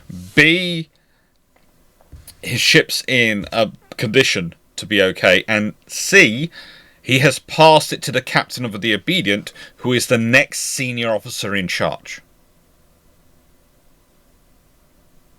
He's got to make sure that someone's in charge, that someone's running this. He can't afford... This is going to be a carefully managed battle, a carefully choreographed operation. He cannot afford for it to be without someone running it. As good as his crews are, as good as as Royal Navy destroyer personnel in this period are, he cannot let this thing go by instinct or by we think we're supposed to do. You have to have someone running it. And it's after the second attack by Hipper that the Hipper actually manages to come across HMS Bramble. And, well... Bramble is a Royal Navy sloop, and being a Royal Navy sloop, she opens fire with her guns when she sees the Admiral Hipper, because she recognises her to be an enemy vessel. Hipper returns fire. Now, let's just consider Halcyon-class sloops are armed with 2 4-inch guns in single mounts and some machine guns.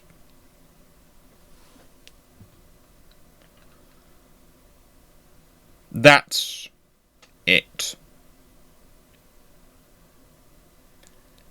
But she opened fire. Because that's what you do. You found the enemy. You attack. Hipper returns fire with 8-inch guns, and Bramble basically gets disintegrated. But she doesn't get disintegrated that much. In fact, the Frederick Eichhold has to go and finish her off with a torpedo. And so she sinks with all hands. You could say that's kind of an inelegant solution. You've already... The little ship did the point of honour, it fought you, you have annihilated it. You could leave it afloat so the crew can be recovered, but the Germans weren't in that mood. And, well, they're in a situation where now they're trying to target Obedient and Achates. Obedient is now leading the destroyers. Onslow is still supporting them, still sustaining them. And by the way, Sherbrooke doesn't turn off the comms. He goes to a position where he can be treated, but he keeps listening in and is always ready to assume command again. In fact, there are all sorts of discussions about what the medical personnel aboard had to do to make sure he didn't, on occasions when they didn't feel it was necessary. Now, the real fun, though, the real fun going on with this is that the Germans keep attacking and they keep trying to draw the escort off, but as this map shows, the escort doesn't get drawn off. They're staying with the convoy. They're not leaving the convoy. And I should also add that the Flower-class corvettes also try and add their 4-inch guns to it. I mean, again, it's bad enough to sloop, but the fact that there are Flower-class corvettes going, let me at him, it's only an 8-inch cruiser. What were they feeding their crews in this period? Okay? I know we talk about the various amphetamines and things being given to pilots and various sort of personnel, etc., during World War II by both sides, but what was the Royal Navy en masse feeding its small ship crews that literally vessels which weigh in at 1,000 tons, on with a couple of 4-inch guns at best, are looking at a nearly 20,000 ton cruiser and going, let me at him, I can do something.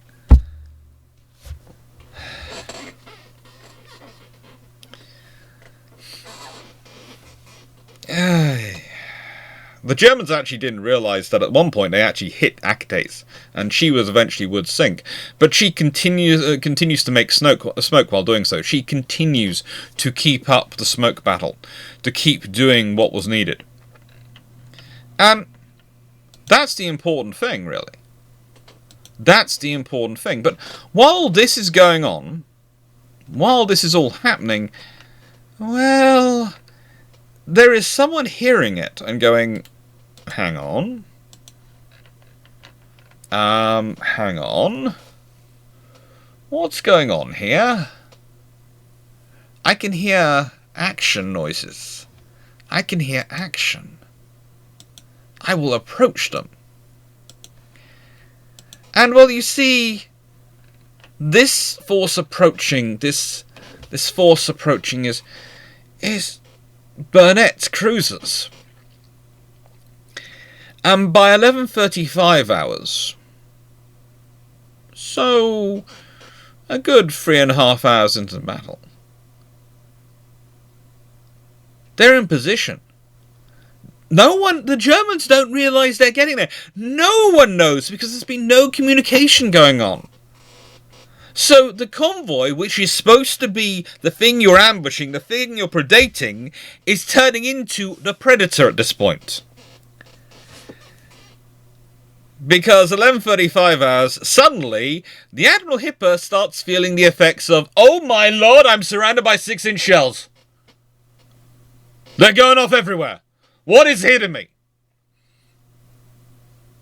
As literally every single 6-inch gun those crews have got is being worked till it is red hot. The pictures of them after the battle, there is no paint left on their barrels. They have been worked till they are a fiery red colour. They are firing everything they can as quickly as they can. They are disregarding every single regulation in the book, probably, to fire those guns as quickly as they can. Everyone they can get away with. At this point, Kuwait thinks, oh, frigate, what am I under attack by? He initially then turns around and thinks, oh, there must be more destroyers. But then he looks at them and goes, oh, no, they're cruisers. And then he orders his ships to retreat, because they're not just firing hard and hard, they are approaching at speed. And they've got torpedoes as well. And so that means he's now bracketed between two torpedo forces.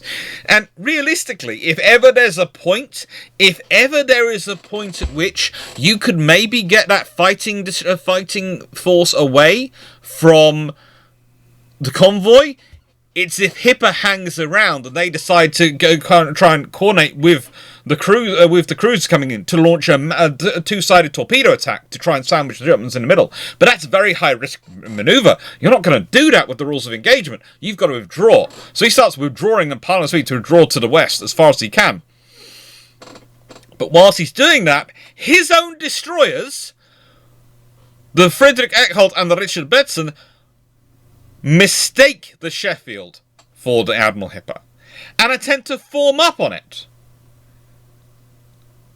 which leads to HMS Sheffield opening fire at devastatingly close range, not close range, devastatingly close range, and the Eckholt breaks in two and sinks with all hands. Now, some might say, well, you know, that's Bramble's revenge. But still, it's not a nice way to go. It's a very quick and very violent end. While all this was going on, Lutzow decided to try and approach the convoy still. Unfortunately, as she's trying to approach the convoy and attack, she sees there's destroyers, has to withdraw again her rules, and then tries to come back again. And this time, while she's trying to sort of come back again, she gets her orders to go and join up the Hipper to withdraw. She's doing that, and she runs into Sheffield and Jamaica, who go, woohoo! Another German cruiser! Who knew this was Christmas? We thought that was days ago. Which opened fire. So the Germans carry on withdrawing. And withdrawing. And Burnett covers the German force and shadows them as they withdraw.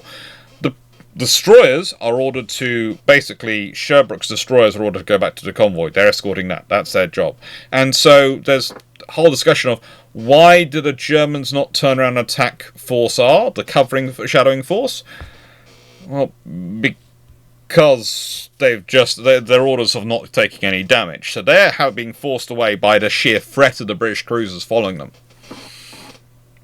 Why are the British not engaging? Because between the German cruisers and the destroyers they have, remember they have 5 destroyers with them. You've got 2 light cruisers and 2 destroyers. The British are thinking, well, nicest way, that's not the odds in our favour. We like to outnumber our opponent, preferably. This is why I say the worst scenario for the Germans is if this battle took place if you'd had both convoys close together. Because if the escort, the fighting escort for the other convoy had been anywhere nearby, if RA-51's destroyer escort had been anywhere nearby and had joined in, you could have seen a scenario where the Royal Navy has 10 destroyers and 2 light cruisers closing in from 3 different directions on the German force. Now the thing is, would the Royal Navy leave their would those ships leave their convoys to go and do that? I'd like to say no. I'd like to say the professionalism of the Royal Navy would mean they would keep doing their job and they would carry on as they did. But there's also going to be a very, very tempting target. A very tempting target, especially when they know the Hipper's already damaged. They know there are other some of the German destroyers are damaged. 10 destroyers versus what? 1.5 heavy cruisers. And 10 destroyers, 2 light cruisers versus 1.5 heavy cruisers and 5 destroyers, most of whom which are damaged. Those odds suddenly become more favourable. But that wasn't the way it was. Instead, they get driven off. With both sides going, well, we don't want to attack them. The Germans not wanting to attack because despite theoretical superiority numbers, they know they'll take damage, and they've already taken damage, so they can't afford to. And the British not attacking because, again, they don't have the numbers. They want to win the battle. They don't want to fight the battle, they want to win it. So how does leadership react? Well, leadership reacts as you'd rather expect it to. British leadership goes, woohoo! We won! Now what can we learn from this? What did we do wrong? One of the reasons why there are 3 cruisers in the formation that first confronts the Scharnhorst at the Battle of North Cape the year later is because the British are not keen on the odds of 2 light cruisers versus 2 heavy cruisers. As good as they are, they'd like a little bit more firepower, you know? Just a tad more, just a bit more firepower. They don't like fighting equal fights. They've been basing it mostly on the fact that the Germans usually operated solo, so this battle where there was 2 heavy cruisers coordinating, that changes things. And the British basic policy is, we got away with it this time. We don't know that the Germans are going to keep to this rules of engagement. We have to have firepower. We have to have the capability to overwhelm. Well, because that's what a 6-inch cruiser is supposed to do. They overwhelm their opponents. Saturate them. Mission kill them. Sink them with their torpedoes, but mission kill them with their 6-inch. Take away their ability to fire their guns, their ability to aim their guns. Destroy their bridges and upper works, start fires which can't be put out. Basically, wreck them. That's what a 6-inch cruiser is supposed to do to its opponents. The Royal Navy also starts looking at the destroyer escorts and the corvette escorts and the rules for those vessels going off solo. There's not really much they can do. Honestly, they've got the officers they've got. They've been training them for 20 years. They've built up a naval culture they have. They can't really do much about it. They're going to attack. So they start giving them means to cause trouble if they do attack. There's all sorts of discussions made about how to utilize depth charges and other systems. If you find yourself in that situation, what can you do? And these things had already been around for a while. They'd already been under consideration for a long time, but, you know, some thought's put into it. Some of the minesweepers which are doing the convoy escorts start carrying things which might look like a mine from certain angles. It's not necessarily a mine in the actual perspectives, but it's, you know, it's depth charges which were highly modified, is what I should really describe them as. Basically, there's a lot of tinkering that takes place at this point. There's official weapons. I can't think of any official weapons which come out of it, but I've certainly seen in my time descriptions and writings about various ideas which were improvised and may or may not have been implemented. So yeah, there's a lot of things going on for that. For the Germans, well, this is the battle which causes Raeder to lose his position to Donetsk. This is the battle which first causes Hitler to muse about getting rid of the German surface fleet, because they're pointless. Honestly, if the best thing the Germans could have done for the Allied war effort at this point would be to remove the surface fleet, because if you don't have to keep battleships and cruisers and carriers, fleet carriers, in the North Atlantic, anywhere in the North Atlantic, anywhere for home fleet operations other than calling in older vessels for D-Day, it frees up so much resources. I mean, there are so many resources if that happens in 1940. If it happens in January 1943, the Germans decide to cease doing their surface ship operations. Just have a look at what's missing in 1943, what vessels are where, what's going on in the world, and have a look what's sitting in the British Home Fleet. Think about what resources are suddenly freed up for the Mediterranean operations, what resources are suddenly freed up for the Indian Ocean operations from the British, might even freed up for the South Pacific.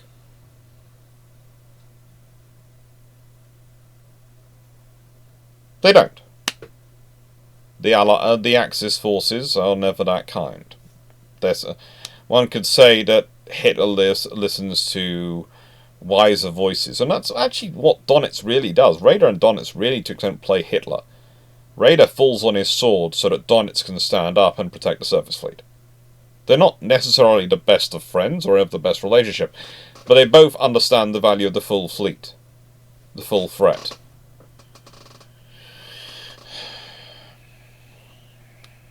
And so, they push forward. The other thing the Germans learn from this scenario is that they really need to have that destroyer escort. The destroyer escort is really, truly valuable. They did already realise this to an extent. It had been affecting their forces' ability to deploy, and frankly, it's the reason why they can't do so many things, is because they don't have enough destroyers to get their forces out there. But they start to really value their destroyers. But the trouble is, they also have the demands of coastal convoys, of fighting in the Baltic. There are all sorts of drains on their destroyer numbers, and they just don't have enough. I often describe warfare, especially long-term warfare, as, to an extent, attritional, and to an extent as cumulative. In that, the forces you start off with are going to be the core of the forces you end the war with. What you lose from those forces as you go along, very rarely can you fully replace as the war goes on. This is the big problem for the Germans. They lose a lot of their light forces early on in the war with their gamble for Norway. Now, if they hadn't gambled for Norway, they would have been in a worse strategic position. They would have been. Because Norway gives them access to the North Atlantic, and a lot of their operations wouldn't have been possible without being able to skirt up the coast of Norway. But conversely, they also lose a lot of forces. So they not only don't have their full fleet they wanted to build for a war, they've thrown a lot of it away. And again, this comes back to the nature of leadership, to the command decisions taken. Leadership is about communicating a vision, but also about evaluating your own vision, taking responsibility for your actions and thinking it through. It's very easy for a leader to blame the tools, that is the personnel, and others who are trying to implement their vision. But it shouldn't be a leader's first recourse. The first recourse should be, was I looking at the correct thing? Was I really evaluating what was possible? Was I actually setting my people the things they could actually do? And what's the summary, really, for this entire operation?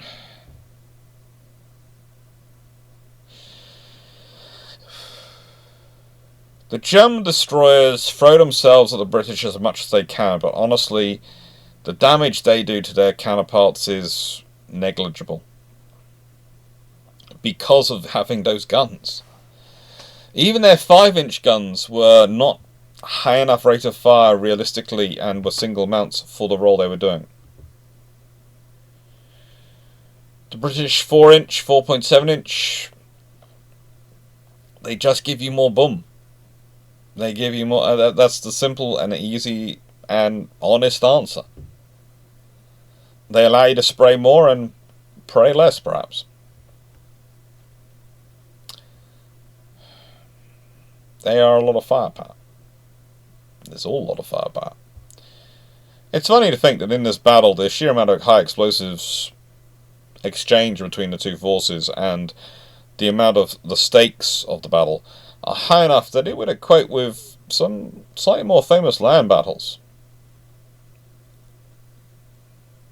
But this was a routine convoy battle in so many ways.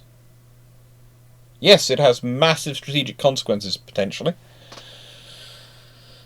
Yes, it is a high-stakes game in the Arctic. But in reality, you are dealing with something which is a standard operation. Almost for both sides involved. And that's why the leadership is most interesting to study here, because studying leadership when it's a special operation, when everyone knows how special an important event is, means you see how people perform on an occasion which they know really, really matters.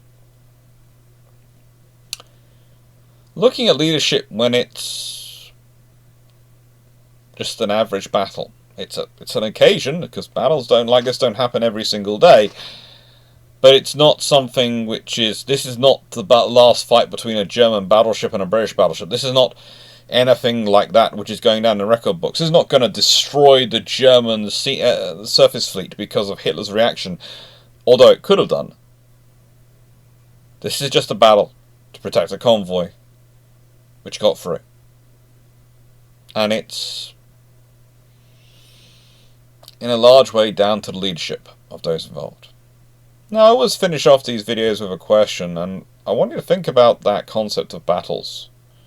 There are battles out there which are just regular battles. I.e., they are the operations, the things which take place, which aren't special. They aren't full fleet operations. They are, for naval terms, it's usually convoy battles. You can have a convoy running this way, it bumps into a convoy running that way, you have a battle. That's the Mediterranean. You're running a convoy through to the Arctic. German forces are coming out to intercept. It's happened. It's part of it's part of the equation. It's not something which is, oh, that's something novel, new, or oh, it's a full fleet action. It's a regular battle. I want to think about that, and I want you to think about which battles fit into that category. I'll give you a naval example. There are land battles, which are that category. I'd really love to hear your opinions. I've got coming up this week. Today was supposed to be David Farragut, but that's going to come out tomorrow. To an extent, I've been hoisted by my own petard recently. I'm not sure how much I put this in the earlier video and this discussion about with the poodle, but I'm going to say it again. I am trying to improve the quality of the videos by having more information on them. I am trying to improve the quality of videos by having a more descriptive write-up below. And I've also been dealing with all the building issues. Now, the building stuff is over. Phases 1 to 3. Phases 4, 5 and 6 won't begin till the house in Epsom has sold. And then there's going to be all sorts of fun. But that's not for a while yet, so things should be good, and I should be able to get things slowly back onto an even keel. But I'm also still very conscious that I had my latest medical appointment actually yesterday to check up on my recovery from the double pneumonia. I am recovering, I'm on track, but the doctors are very keen to emphasize that I am not back to full condition yet, and whilst my sleeping pattern is normal, my energy levels are still not. They're getting better, but yeah, I need to actually rebalance my diet again. I need to be eating even more protein than I was. I did point out to them, I'm already a carnivore. I pretty much have the bare minimum vegetables possible because of life, but yeah. I need to be eating even more meat. Basically, I did joke I needed to be sitting here snacking on the whole time on chicken breast fillets and steak and everything the whole time, but I thought that was a joke, and the doctor at Lumen said, considering what's happened to your lungs and what they went through, that wouldn't actually be a bad idea. And that's a scary thing when a doctor's literally turn around and go to, yeah, you should probably be eating about, X amount of meat every day. Anyway, thank you very much, everyone. Take care, and I hope you're having a good time.